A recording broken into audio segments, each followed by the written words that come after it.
Hey there, Mike Wolf here. Welcome to another episode of Entrepreneurs Making a Difference. And what we're doing here is building a community of like-minded people, entrepreneurs from all over the world that are here to collaborate and help each other, do joint ventures, and give back and help other people. So I'm really happy today to have our guest, Demetrious Dargan, with us. And I actually had the pleasure of meeting you not too long ago. And I remember we had a very short conversation. And I knew I wanted to learn more about you, so I'm just going to read your bio, and then we'll bring you on here. But Demetrious spent time in and out of the foster care system from the age of 1 until he was adopted by a single parent at the age of 13. And in adulthood, he then became a foster parent to his 3 younger sisters after their biological mother passed away. And he's mentored kids in foster care who are resistant or struggling with the concept of adoption or adjusting to the foster adoptive families. Demetrious shares his story with foster youth, adoptive parents, foster parents, social parents, therapists, teachers, and students currently working toward a degree in social work. His powerful message enlightens, educates, and provides solutions that help both youth and adults. So Demetrious, welcome to the show, and thank you for being here with us. Thank you, Mike. Thank you for having me. It's a pleasure, and like I said, I had the pleasure of meeting you for a very short period of time, and we had a bit of a conversation. I remember being really engaged to what you were saying and thinking, man, I got to get to know more about his story and find out more. And so I'm so glad that I was able to have you here. I feel the same way. I love speaking with you. That short period of time, I like the person you are. You have wonderful qualities as a man, and I just really appreciated just that little bit of time. It made a difference in my life.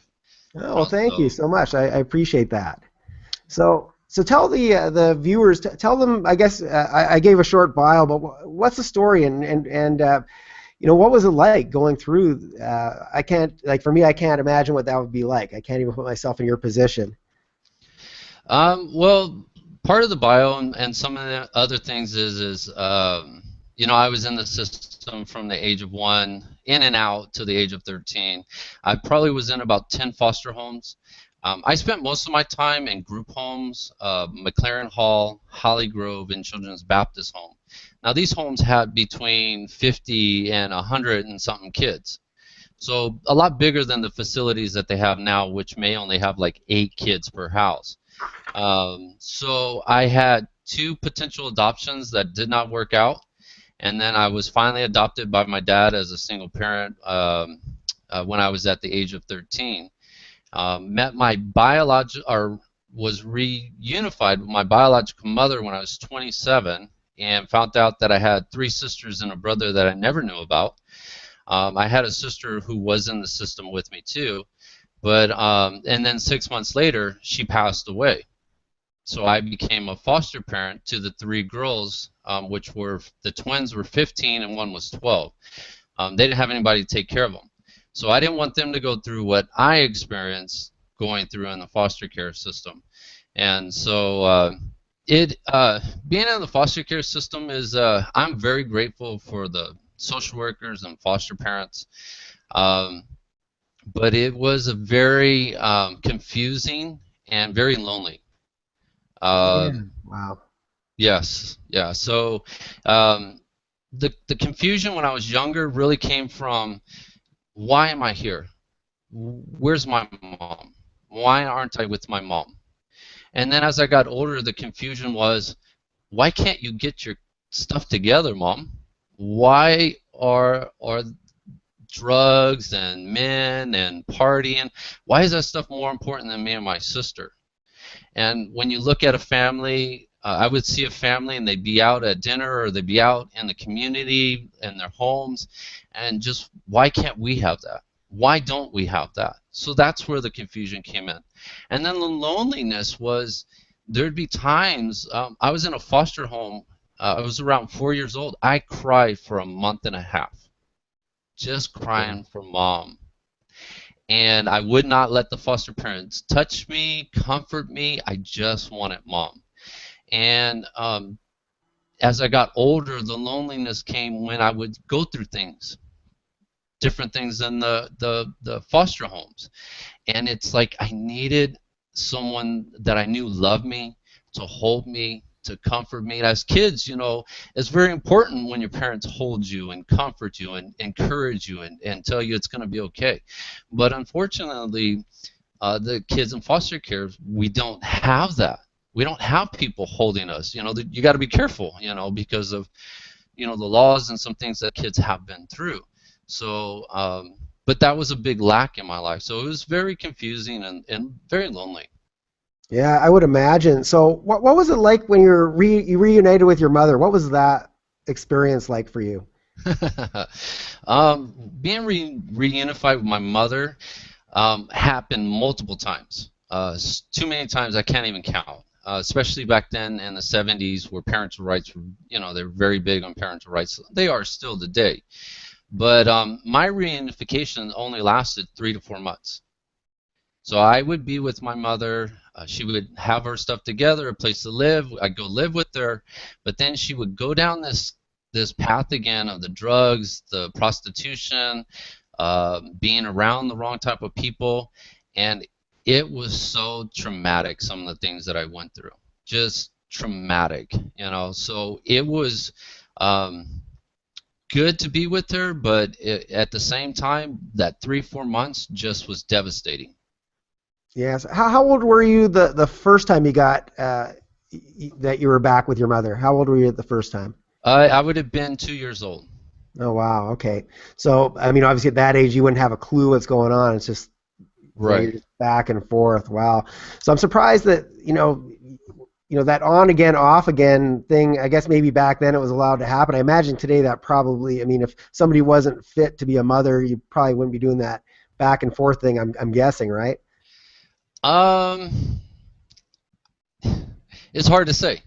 Um, they want they want the kids to go back with their parents. That's the idea. That's what it's really all about.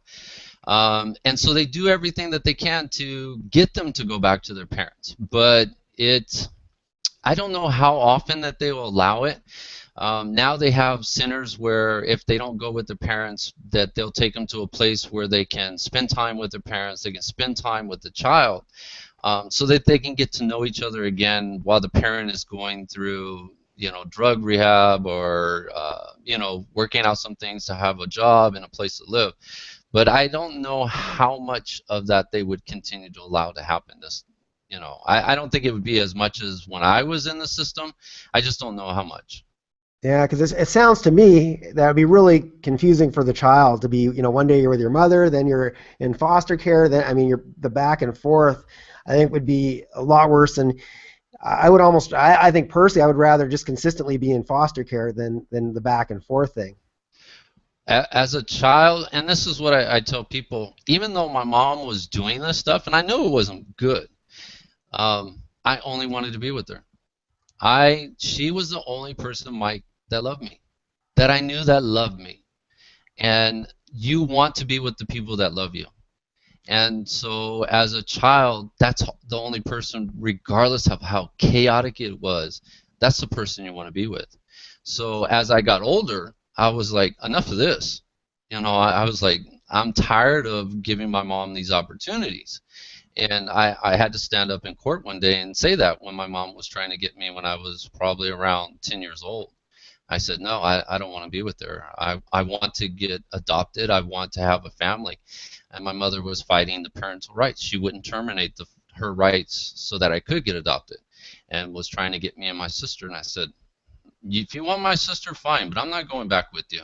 I know what it's like, and it doesn't last, and it's just devastating to be with you. Yeah, that must have been really, really tough as a 10-year-old to go through that, the court process, and I can't even imagine what that would be like. Yeah, that was a very stressful time. Not just the court process, but everything that led up to it. I was at Children's Baptist Home. The staff members, um, they had to see, one thing about them that they were trying to do was they wanted to make sure that when I spoke to the court, it was me and none of their influence. And they actually wanted me to go back with my mother. So with me not wanting to do that, they really backed away from me and really left me on my own. And that was traumatic because I really needed them to support me up to that point because I was told my mother was going to be there. So now I have to face her and tell her, this is why I don't want to be with you. And so that's part of the things. Those kind of things just make it more difficult for that child. Oh, I would imagine. So, what advice would you have for somebody who wanted to become a foster parent or adoptive parent? What kind of advice would you have for them? I think the most important thing, if you want to become a foster parent, adoptive parent, especially if you're a couple, both people have to be on board. It can't be, oh, the wife wants to have a kid and the husband is not into it. Um, if you're going to do it, it takes both parties. And the reason why I say both people need to be on board is because, say, Mike, you want to do it and your spouse doesn't. Well, when you start having problems and you start complaining, they're going to be, well, I told you I didn't want to do this. And then you're left with the burden of raising, it's not like a job, you're raising a child. And then it affects your marriage and it affects your work. And so if you're going to do it, and be a couple, both people need to be 100% on board. And one thing that I learned from my dad and from the failed adoptions too is you can love someone, but are you 100% committed to them, to the problems, to the things that are going to arise? Because especially kids who are older, they may have some issues and you're going to get the blunt of it. And you never done any of that stuff. So the thing is to be 100% committed to that child, to their problems, just like you would be to your spouse. You know, Mike, you may put your underwear on the ground and your wife doesn't like that, you know. I'm not married anymore. That's another story. But, you know, that's, you know, those are, can you handle that? Can you handle not, you know, that type of issue? Can you be committed, you know? And so my dad taught me it's not just love, because there was people, the family that was looking to adopt me, they loved me. But when my issues came up, they could not deal with them, and they weren't 100% committed to those issues. So I think that's the most important thing. Yeah, and I think it would be tough for the child too. I mean, if you have one person who loves having you there and the other one's kind of cold towards you, that would create a lot of confusion, to a child as well. Yes, definitely. Because when I was a kid, I had this picture. It was a mom and dad. That's what I saw as a family, especially in the 70s and the 80s. Now it's different. But in the 70s and the 80s, that's what a family looked like. So I wanted a mom and a dad, you know, and the family that was looking to adopt me, they both were on board. And that really helped because they helped one another out with my issues. But yeah, it's not fair to the child. It's not fair if you're both not committed to it, and you'll probably, you can get divorced from it, you know, if you guys aren't both on board. So I would hate to see that, you know. Yeah, exactly. Now, what about? I mean, you were obviously in the system. What advice would you have for social workers? How did they, how did you find being with them? The big thing for me, I would say, is be in the moment. And what I mean is I was in a foster home with my sister. It was the only foster home we were in. They I was at night. The foster parents would go get ice cream, or they would go spend time with one another. And what ended up happening is I was getting beat up. I was getting beat up by a bully, and then he would get the other foster kids to beat me up. And my behavior changed dramatically overnight. I never acted that way in any other facility. And he told me if I said anything that he was going to get the girls to beat up my sister. Oh boy. Wow. And so I couldn't say anything. So my behavior, I'm mad, I'm fighting now all the time. They can't figure it out. My worker's getting calls constantly and about my behavior, and she can't figure it out. Well, the beatings then turned to being sexually assaulted. So this was going on for a while, and when that started happening, I really was hurting. And what ended up happening is one other kid who was with the leader of the pack, I would say, I called him the leader of the pack because he ran the foster care site. He had asked to do this to me, and he said yes, and if I didn't do it, then he was going to let him do it to my sister. Well, the kid urinated in my mouth, Oh, geez. Wow. and it destroyed me, Mike. It was so humiliating and confusing. I could not understand it, but that was the last straw. That I could not keep living that way. So I finally told my foster parents, and they were concerned, and they couldn't believe what I was telling them. And they, of course, had to talk to the kids, and they talked to them, and came back to me and said that the kids said that you guys were friends, you got into a fight, and that you told them that you were going to make up a story to get them in trouble. And the foster parents didn't believe me. And that devastated me because I was hurting so bad, and went to the people that were supposed to help me. And so now my only hope is my social worker. And so she shows up at our appointment, and I said, "Did the foster parents tell you what I told them?" And she goes, "No." And I began to tell her why my behavior was the way it was. This is what's been going on at night. And she just was shocked and confused, and she was concerned and compassionate in the beginning. But you know, Mike, when you're talking to someone and you can kind of see that they're drifting somewhere else, that they're not listening to you anymore, that they're actually in another place. Hmm. That's what I started seeing from her. And the next thing I know, she became angry. Not angry at me, but she became angry with the foster parents for not telling her what I had told her.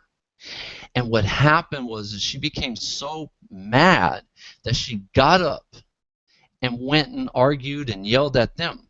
But Mike, I needed her.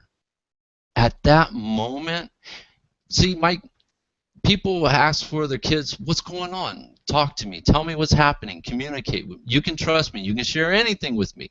Hmm. And especially something this humiliating and embarrassing and just devastating to share with someone, that should tell her, "I trust you. I trust you enough to tell you."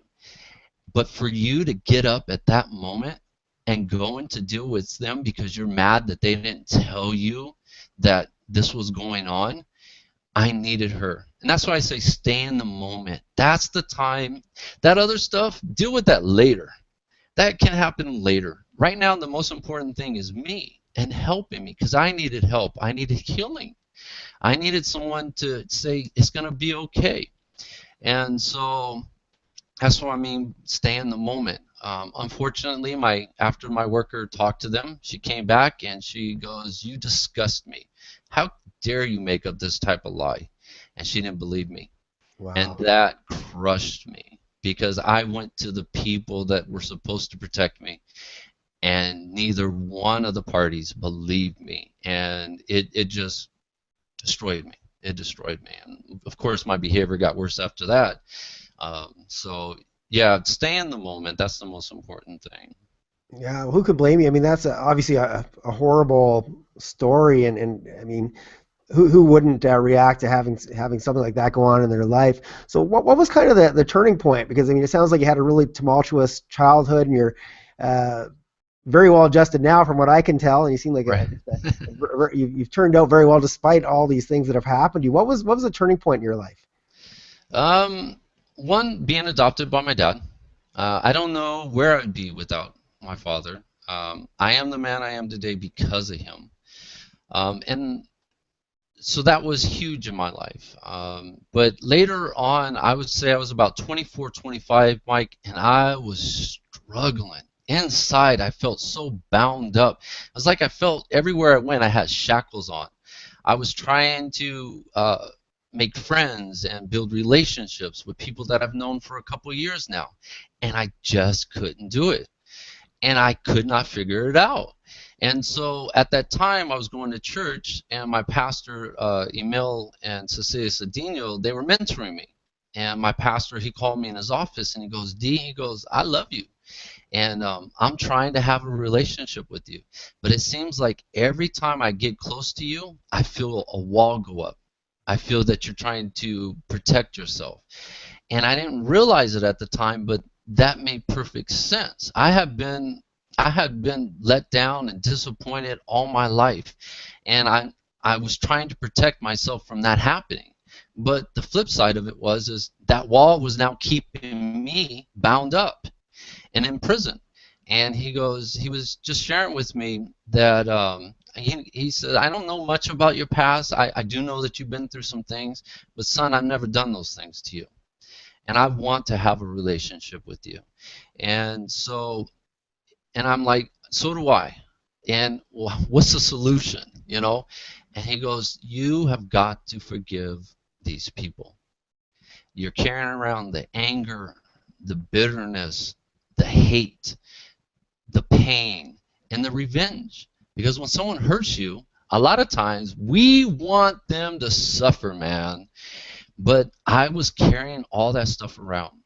And he goes, get alone, spend some time, and then start forgiving them. And Medea talks about it in her movie, Diary of a Mad Black Woman. She goes, you forgive not so much for them, but for you. And so I got alone and I began to remember some of the most awful things that had happened to me. I mean, Mike, I felt at times so dirty and ashamed. And I said, you know what? I'm going to forgive you. And I really forgave them. I didn't want revenge anymore. And I decided to let go of that pain. And, you know, after I was done, I spent about 3 hours doing this. It was like one of the cleansings. I went out on the balcony, and you ever see the movie Mary Poppins, and it turns from black and white, and then it turns into color? Right, right. So for me, the grass was greener, the sky was bluer, I could hear the birds chirping, and it's like I got my breakthrough. My life, when I started forgiving people, my life changed. I was very introverted up to that point. I became more sociable. I became more approachable. I started developing wonderful relationships. I mean, I still know my pastors, and it's been 20 years since that. Um, so for me, forgiveness is what helped me to get out of being bound up. And they say whatever way you leave a relationship is the way you can enter a relationship if you never deal with that stuff. And so I needed to deal with that. I needed to let go of those things that had happened to me. Well, that's such a powerful message, Demetrious. That's just an amazing story. And I like your analogy, though, going from the black and white to the color, and it's just like your whole world changed just like that as soon as you made that change. Yes, yes, yeah. Very powerful. So what message would you want to put out to the world and the universe right now? If you could have one message to tell everybody. Um, I guess the thing is especially for me, I guess what I tell people is everything that I went through, I actually had to go through it. That was my life, and I've accepted the things that I've gone through. Um, those things have made it very challenging as an adult, and I've had to find things to help me to overcome those things. But I have decided to use those things that happened to me to turn it around into something positive and to help someone else. So I guess my message would be whatever junk or whatever mess that you've been in, you can help someone with it. You can change a life because exactly what you're going through, and you've come through it and you've got help and you're living the life that you want to live, there's someone behind you that may be going through the exact same thing that just needs to hear Mike share his story, share how you came out of it so that you can help that life. And I think that that's what's important is helping one another with what we've gone through. Well, that's exactly why we're here. We're all here to help each other, and I hear that from so many entrepreneurs and so many people that they had something happen to them that was horrible, much like your story, and we all have something in our life that's similar to that.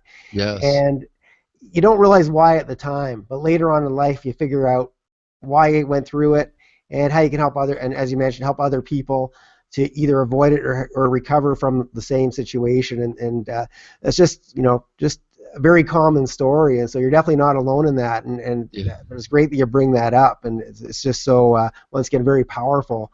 So let's hear about some of the things that you're doing now. Obviously, you've turned out to be a great human being, and you're now fostering and mentoring, and so let's hear some more about that. Well, I'm not a foster parent anymore. The girls are grown up and they got their own families. I did mentor kids before who were, like I said, who were struggling with being making a decision to be adopted, or to that who were adopted, now they're struggling adjusting to the new family.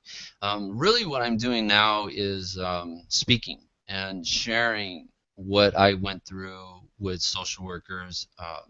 Going to workshops to educate them, to really work with them to help our kids and to make a difference in their lives. If each one of us can start being consistent in these child's lives, then there will be less gaps and less hurts and less pains and less of them falling through the cracks. So really right now is just sharing what I've gone through, educating people. I have a chance to speak at Cal State. I know a professor there. He's a social worker for 20 years, and he invites me to speak to his third and fourth year students who are working on their associate degree. And I love talking to them because up to that point, all they've had is a book. So when I go in, Mike, and he says you can share everything, I lay it all out there. And you should see their eyes get big, and they're like, oh my God, this is real. This is a reality. And to hear it from someone, and that's what I hear a lot, to hear it from someone, because a lot of these kids, when they're going through it, they don't like me. How do you tell this to someone? I was afraid if I said something that my mom would get in trouble, and that would cause more problems. So, but for someone like that has gone through it and who's willing to share everything and anything about it, and to provide solutions to help them, it's amazing how many of them say, my God, this is just an eye opener. I read it, but I never understood it. And then to hear it from you is very helpful. I've had a lady that I spoke 10 years ago, over 10 years ago, and I came up. She went to another meeting that I was at, and she goes, I heard your story. I was just starting out, but your story made the difference in my life and made me the social worker that I am today. And that's really what it's about. So that's what I do now. Well, that's amazing, and I know you're changing a lot of people's lives, and it's so much more important to hear it from somebody who's gone through it themselves, as opposed to, as you mentioned, a book. A book is great, better than nothing, but Right. it's a lot more relatable to hear somebody's true story that's been through the exact same thing and know that they turned out good on the other side. Everything worked out. I mean, Yes. so what's the one thing, if you could change anything in your life, what would that be? Um, I wouldn't change anything. That's kind I of what I wanted to hear, because I now you've seen that, and I've had things too, and everybody's had things, and Mhm. when you come out on the other side and you say, hey, this all happened for a reason, but go on. Sorry, I interrupted you there, but I No, was kind of glad you said that. no. I've, like I told you, I accepted everything that I went through. I understand that I had to go through that so that I could be a voice, so that I could be a voice for those kids that are going through it now, so I can speak with those kids to who are going through it, to to help them to understand what's happening to them and their parents, and to help them to provide solutions to come out of some of the stuff and the hurts that they've experienced, and this is part of my purpose. So I had to go through all of that so that I could be the voice and to fulfill my purpose.